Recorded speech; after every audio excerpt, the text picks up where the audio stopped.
Alors, bonjour tout le monde, voici votre entraînement d'aujourd'hui.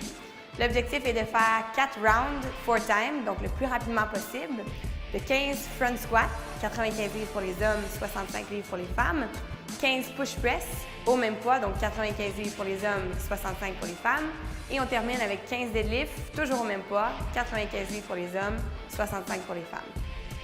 Pour les front squats, notre barre va partir du sol. Donc, ce qu'on va commencer par faire, c'est prendre notre barre, on va la cliner, donc on va l'amener sur nos épaules pour ensuite commencer à faire notre mouvement, commencer à faire notre front squat. J'ai mes pieds à la largeur de mes épaules, je vais avoir mon poids correctement dans mes talons. Je vais venir tirer la barre en gardant la charge proche de mon corps pour l'amener sur mes épaules. Une fois que la barre est sur mes épaules, c'est ici que l'exercice va commencer. Donc, toujours les pieds à la largeur des épaules, je vais avoir mon poids dans mes talons, dans l'extérieur de mes pieds, ce qui va me permettre de pouvoir ouvrir mes hanches, ouvrir pour sortir les joues vers l'extérieur. Au niveau de la posture du haut de corps, je vais essayer d'amener mes coudes le plus haut possible.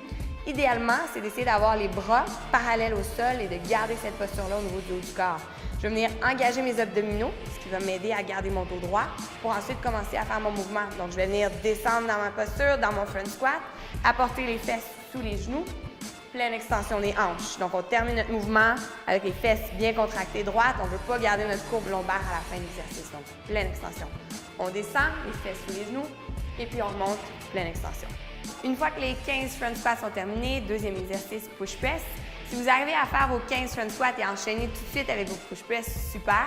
Si la barre retourne au sol, il ne faut juste pas oublier de recliner notre barre avec une posture correcte. Donc, la barre proche du corps, bien engagée, pour ensuite enchaîner avec les push press. Donc, si la barre repart du sol, comme tantôt, je vais venir tirer la charge sur mes épaules pour commencer mon push press. Première phase, je vais faire ce qu'on appelle un dip. Je vais vouloir descendre sous ma barre pour pouvoir m'aider avec mes jambes pour propulser.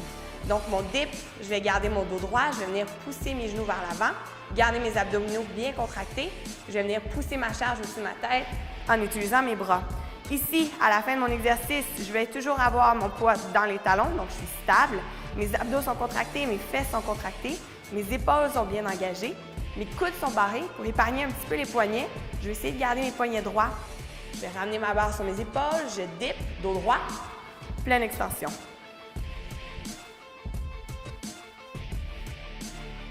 Petit rappel, on ne veut pas que la barre fasse un S.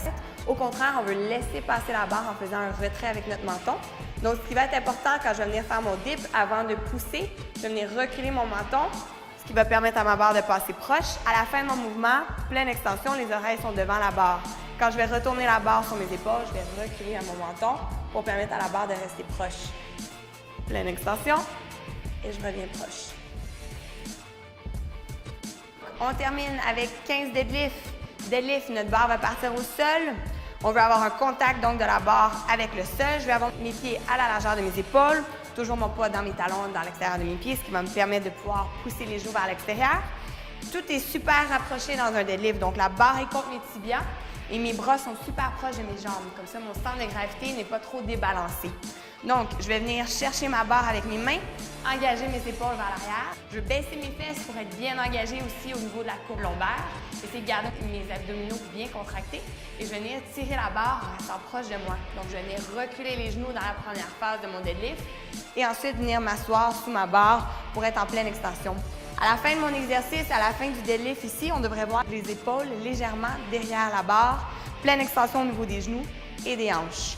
Pour revenir exactement le mouvement contraire, je vais venir pousser mes fesses vers l'arrière et ensuite laisser mes genoux plier pour aller à côté de ma barre au sol. Donc, on recommence un petit peu plus fluide cette fois-ci. Pleine extension jusqu'en haut, je garde la barre proche de moi. Exactement le mouvement contraire quand je vais redescendre. Toujours en gardant les épaules bien engagées. Alors voilà, bon workout!